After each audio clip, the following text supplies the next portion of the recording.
조조가 그 위로 된 봉황 상을 발견하고 그곳에 누대를 세웠죠. 바로 동작대입니다. 지금은 동작대 흔적은 찾아볼 수도 없고 세 개의 누대 중에 이 군봉대의 터만이 남아 있습니다. 지금 이곳에 와서 느낀 거가 뭐냐면 약간 온기가 강한 곳, 그리고 간담이 서늘한 게 빨리 집에 가고 싶습니다.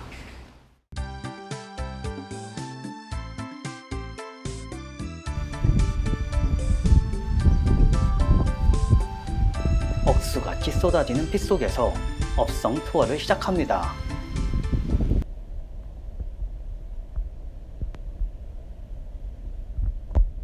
굉장히 오래돼 보이는 이 나무는 언제부터 업성을 지켜왔을까요?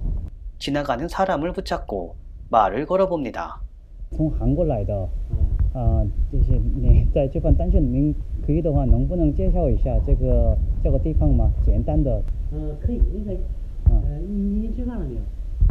我还没。这样吧，就是说，要不您，没事，您先吃饭，一会儿我下去的时候，我坐那个游览好了，然后。对。 이 아저씨는 밥 먹고 퇴근하셨는지 다시는 볼 수 없었습니다. 청나라 순치 8년에 만들었다는 문창각. 올라가 봅니다.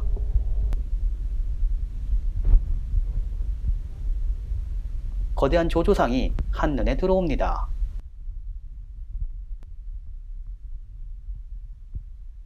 유구피룽, 원하는 것은 반드시 이루어진다.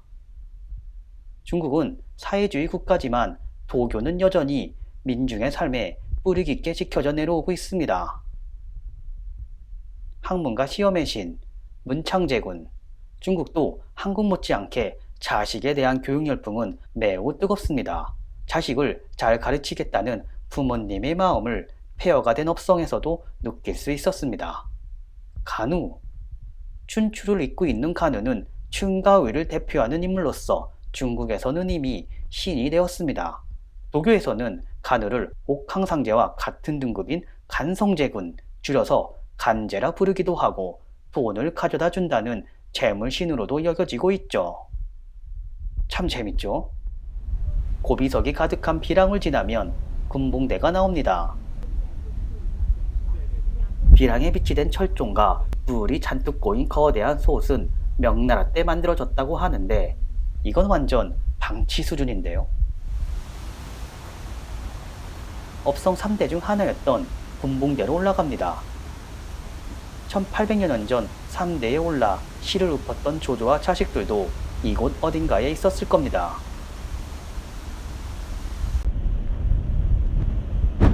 군봉대. 213년 조조가 만들었을 당시에는 구무대라 불렀으나 56국 시대 후조의 황제 석호가 구무대의 호자와 본인의 이름이 같아 매우 꺼려했다고 합니다. 석호는 가운데 호자를 봉자로 바꿔 군봉대라는 이름으로 현재까지 이어지고 있죠.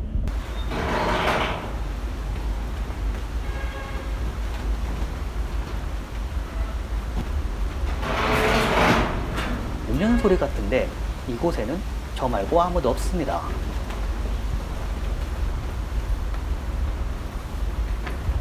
천하기심. 조조가 지은 단가행이군요.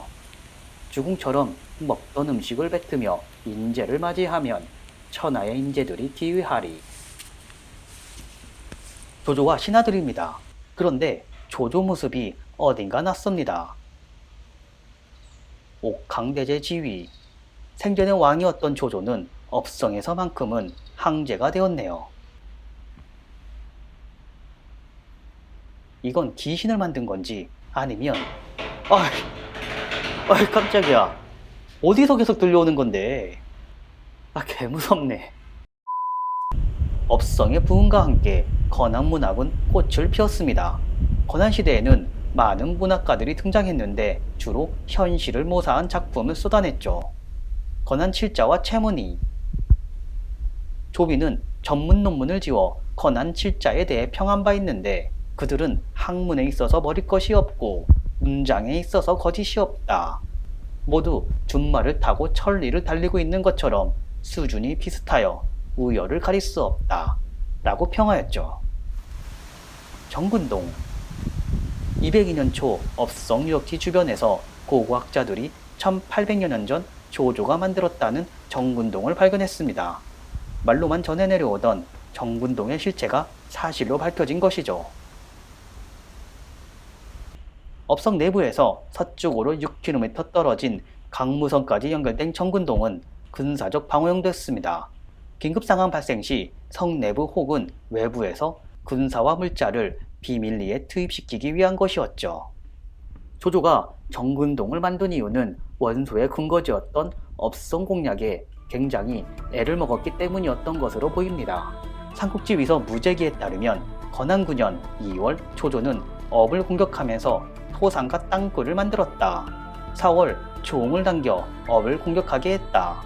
5월 토상과 땅굴을 무너뜨리고 성주에 참호를 파고 장수를 성 안으로 끌어들이니 성 안에는 굶어 죽는 자가 절반을 넘었다.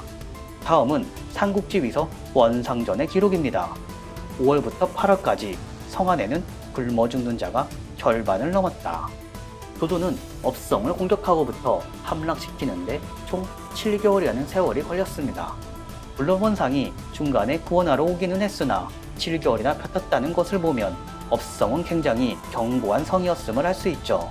그런데 삼국지 원상전에서 놀라운 기록을 살펴볼 수 있는데 조조가 업성을 포위하여 참호를 팠다. 벌레가 40리로 처음에는 얇게 파서 건널 수 있는 것처럼 보였다. 신배가 이를 보고 웃었다. 웃었다? 웃었다라는 표현이 사서에 기록되었다는 것은 매우 놀라운 일이죠. 그것도 적군에 포위된 상황에서 말입니다. 이 기록은 수경주에 인용된 헌재 춘추에서도 살펴볼 수 있습니다. 사공 조조가 업성을 포위했다. 신배는 때를 기다리며 교전하지 않고 조조를 바라보며 웃었다. 신배의 여유 있는 모습은 업성을 지켜낼 수 있을 것이라는 자신감이었던 걸까요? 결국 조조는 업성을 함락시키긴 했으나 희명이 성문을 열어주어서야 가능했죠.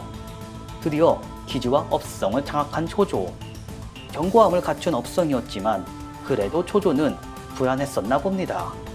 군웅이 할거하던 시대, 조조도 충분히 신배와 똑같은 상황에 처할 수 있었던 것이죠. 말하자면 포위당해 성 안에서 농성하는 자가 조조가 될 가능성도 충분했던 시대였던 것이죠. 성을 공격하는 자가 성을 쉽게 함락시키지 못한다면 방법은 하나뿐이죠. 포위. 적군의 사기가 바닥을 칠 때까지, 성 안의 사람들이 굶어 죽을 때까지, 먹을 게 없어서 나무를 먹고 누군가 견디지 못해 성문을 열 때까지. 이러한 상황을 사전에 대처하기 위한 용도 중 하나가 정군동이었던 것이죠. 그럼 정군동 말고도 또 다른 곳이 있다는 건가요? 네, 맞습니다. 정군동 말고도 조조가 위기 상황에 대처하기 위해 만든 곳, 업성에서 가장 높은 곳, 실을 읊으며 건안 문화의 꽃을 피운 곳, 바로 업성 3대입니다. 대부분의 사람들은 조조가 동작대를 만든 이유를 강동의 소문난 미녀, 대교, 소교와 함께 유락을 보내기 위해서였던 것으로 알고 있죠. 이것은 엄연히 나간중의 소설 삼국연의의 영향입니다. 적벽대전은 208년에 일어났고 동작대는 210년에 건축을 시작해 212년에 완공되었죠. 조조가 유부녀를 좋아했다지만 동작대가 있기도 전에 조씨 자매를 얻기 위해 적벽대전을 일으켰다는 것은 말도 안 되는 이야기인 것이죠. 그렇다면 업성 3대의 진정한 용도는 과연 무엇이었을까요? 두 가지로 요약해 볼 수 있는데, 첫 번째는 앞서 설명한 바와 같은 군사적 방어 용도, 두 번째는 정치적 용도. 수경주 기록에 따르면 빙정대 상면에는 냉동실이 있고 실내에는 몇 개의 우물이 있다. 우물의 깊이는 15장으로 얼음과 흑연을 보관하였다. 흑연에 불자도 새겨놓았는데 불을 붙여도 쉽게 타오르지 않았다. 또한 곡식과 소금을 보관하는 지하실도 있었는데 이 모든 것은 예상치 못한 일에 대비하기 위한 것이었다. 지금도 지하실 석각에는 명문이 남아있다. 이비부루. 조조가 위나라를 세운 후 얼마 지나지 않아 예상치 못한 일이 발생합니다. 수경주의 기록입니다. 동작대에서 조조는 홍상, 왕수를 자주 만났다. 엄제가 반란을 일으켜 부하 수십 명과 함께 삼화문 옆에 있는 앵문을 공격했다. 변고가 발생했다는 소식을 들은 왕수는 거마를 불렀다. 거마가 빨리 도착하지 않자 왕수는 부하들을 이끌고 국문으로 달려갔다. 조조는 동작대에서 이를 바라보며 말했다. 저기 달려가고 있는 자는 틀림없이 왕수치일 것이오. 변고가 발생해도 동작대에서 여유로이 싸움 구경하던 조조. 진서에서도 동작대가 군사적 방어용도로 쓰인 기록을 찾아볼 수 있습니다. 5, 16국 시대 후조를 건국한 성눅. 진서 성눅전의 기록입니다. 성눅의 모사 장빈이 성눅에게 말했다. 업성 3대는 매우 견고하며 서쪽으로는 평양과 인접하고 상가물이 사방에 막혀 있으니 마땅히 북쪽으로 가서 업성을 점거해야 합니다. 서진의 장수 유연이 3대에 의지하여 굳게 지키고 있었는데 임심, 모목 등이 그들의 무리를 이끌고 성눅에게 투항했다. 장수들이 3대를 공격하자고 하니 장빈이 말했다. 유연은 비록 약하지만 그 무리는 오히려 수천 명이나 되고 3대는 험하고 견고한 성벽이어서 공격하더라도 쉽게 함락시키지 못할 것입니다. 가만히 내버려두면 저들은 알아서 무너질 것입니다. 이 기록을 통해 업성 3대는 군사적 방어용도로서 견고한 요새였음을 알 수 있죠. 이제 업성 3대의 정치적 용도에 대해 말해보겠습니다. 당나라 석연이 편찬한 초학기에는 후한시대의 학자 허신이 지은 오경이유가 인용되어 있는데 천자는 3대를 지을 수 있다. 천문을 간축하는 영대, 사계절을 간축하는 시대, 조수어별을 간축하는 유대가 그것이다. 제후는 시대와 유대만 지을 수 있고 영대는 지을 수 없다. 한마디로 3대는 천자를 상징하는 건물인 것이죠. 208년 봄 조조는 삼공을 패하고 승상의 자리에 오릅니다. 그 위세는 천자를 넘어 천하에 떨쳤습니다. 그리고 그에 걸맞는 건물을 짓게 되는데 그게 바로 동작대인 것이죠. 당시 조조는 3대를 한 번에 지을 수 없었을 겁니다. 왜냐하면 주변에는 여전히 유비, 송건 등 군벌들이 건재했기 때문이죠. 213년 드디어 조조는 3대를 지을 명분이 생기게 됩니다. 5월 미공으로 책봉되었기 때문이죠. 7월 종묘와 사직을 만들고 9월 구무대와 빙정대를 만들었죠. 자신의 본국에서 조조는 주변의 눈치를 볼 필요가 없었던 겁니다. 이러한 정치적 위세는 인재등용과도 연결이 되었죠. 동작대를 짓기 전 봄에 조조는 영을 내립니다. 삼국지 위서 무제기의 기록입니다. 건한 15년 봄 영을 내렸다.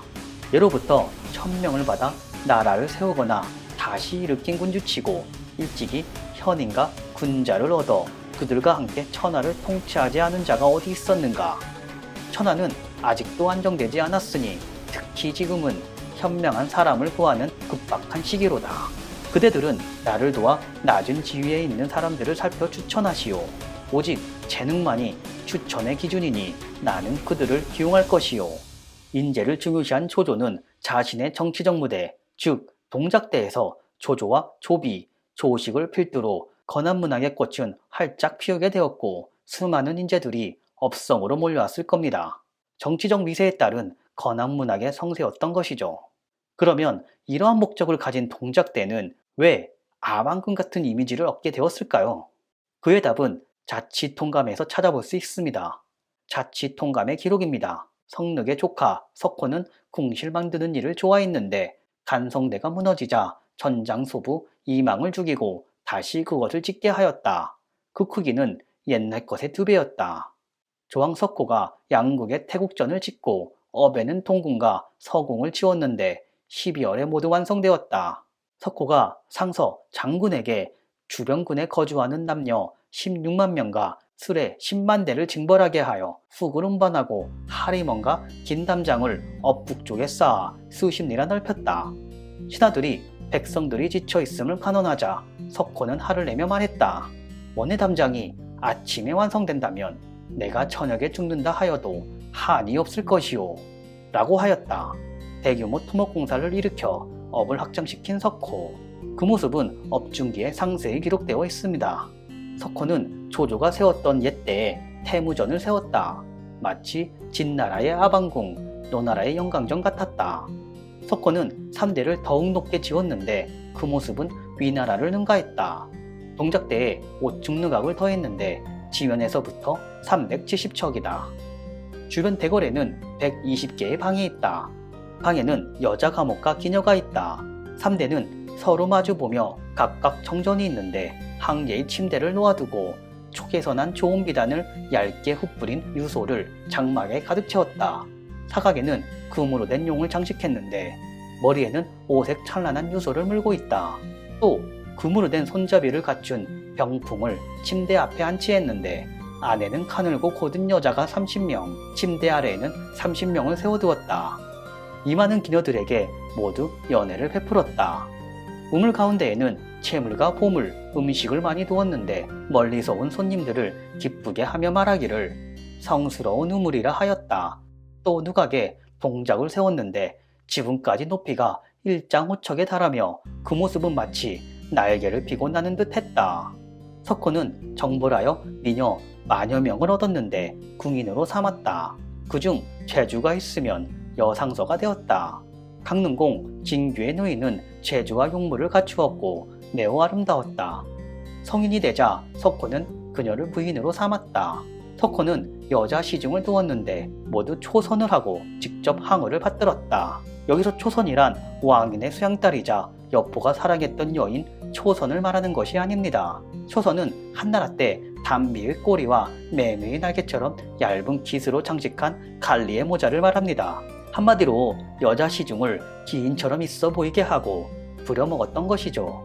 훗날 초선은 나간중에 의해 상국연의에서 미녀로 재탄생하게 됩니다. 계속해서 보시죠. 석호는 궁녀를 여간문화 통사로 삼았는데 옥으로 장식한 책상에서 문서를 석호에게 보내었다. 항우가 외출할 때 여자 기병 1,000명이 의장을 갖추고 겨울에는 모두 자주색 울간에 촉에서 난 비단옷을 입었다. 석호와 항우의 여자 기병은 허리에 금으로 된 고리를 두르고 강철로 된 띠를 차고 나란히 섰다. 와, 한 번뿐인 인생 참 개멋. 이것으로 보아 군사적 방어 용도이자 시를 읊으며 건한문학의 꽃을 활짝 피웠던 곳. 동작대는 56국 후조의 황제 석호의 영향과 나간중이 지은 상국연의를 통해 이미지가 완전히 변해버린 것으로 보입니다. 제가 좋아하는 경비 아저씨들과 수다 떨기. 我觉得来了这个邺城地方不太好，感觉太可怕。把这个城市为首都的王朝都灭亡了，对吧？反正我觉得挺有意思的这个地方，但是可怕一点。当时那时候是说，你说这个刘朝都督就是这个杨坚是吧？就是连这个城全拿火烧了，光做都做了47天。 啊，是吗？ 对， 여행하다 보면 훌륭한 지식을 갖춘 경비 아저씨를 만날 때도 있습니다. 这是个刘朝都督，不光是查到来的。 오후 늦은 시간이 되어서야 업성에 관광객들이 몰려오기 시작합니다. 기행장군 양양이가 돌아간다니 서운하신 듯 문 앞까지 나와 배웅해주시는 경비 아저씨들. 没有加了那个滴滴。谢谢，拜拜。 다시 한번 감사드립니다. 오늘 업성 답사는 여기서 마쳐야 할 것 같습니다. 양양의 삼국지 기행 업성편 재밌게 보셨으면 좋아요와 구독, 클릭 부탁드립니다. 감사합니다.